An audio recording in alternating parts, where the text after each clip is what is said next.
Greetings, ladies and gentlemen. This is Circular Art. This is part 2 of the clock. Okay, so part 1 was creating a spinner that had 12 equal parts. Every part of this is just 1/12 of the fraction here. And we have 12 equal parts that make the whole circle.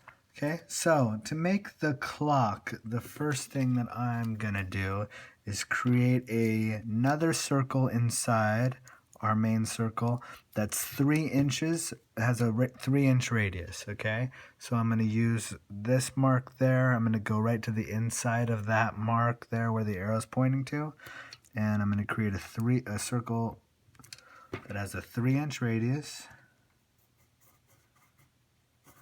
Okay, and this one doesn't need to be very heavy, or I don't want to push very hard. Because I'm going to I'm going to erase this whole circle later. I'm just using it to find all the points that are 3 inches away from the center here. So I've done that here, here, here. By creating one circle, instead of having to measure out 3 inches, measure out 3 inches, measure out 3 inches, by creating a circle, I've done the work for me. Now, second part here. And I'm going to create 12 small circles going around the outside of my clock. Okay, one for each number. Okay, 12, 1, 2, 3, all the way around. And I'm going to use, this just happened to be the one that worked out for me.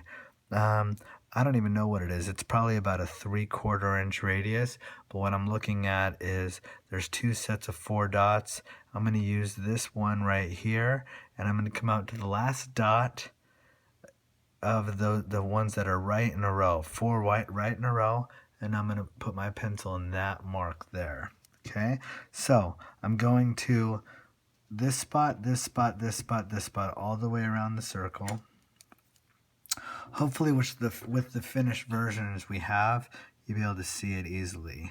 Okay, now when I'm real close, I might want to come up the pencil a little ways. So there's one circle. Okay, and I'm going to move pretty quick. You feel free to pause the video.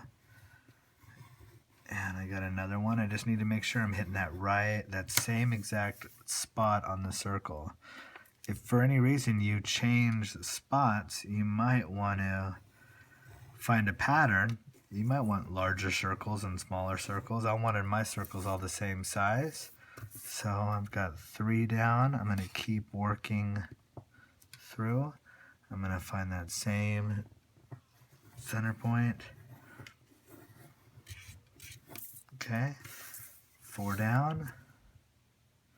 I'm sort of flying through this, but please pause the video, okay? If you're confused and you just wanting to go back, pause it, go back. I'm just using the idea that if I split up a circle into a bunch of equal parts, there's patterns that I can take advantage of. Okay.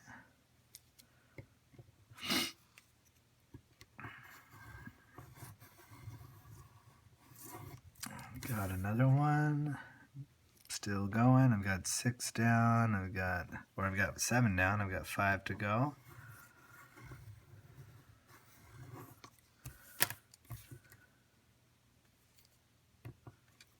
The real trick to this guy is going to be erasing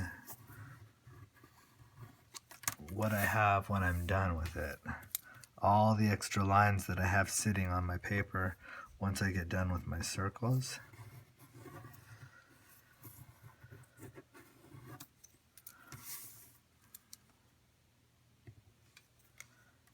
Still going here. And my last circle.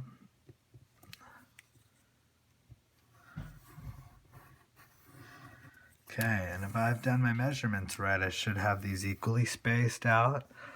Okay, and then one thing I like to do on my clock, you don't have to do this, you can just erase all these lines, but I like to have an inside circle here. So I'm going to create one more circle that's at 2 inches.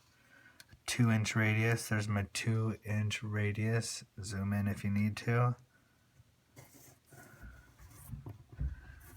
And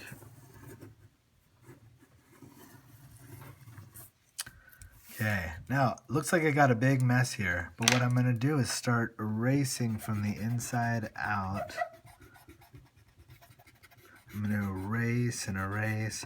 I'm going to erase all these lines. I'm going to erase all the marks inside each circle, all the marks on the edges, all the marks coming out. Okay, go through circle by circle, and I should have something that ends up looking a little more like this.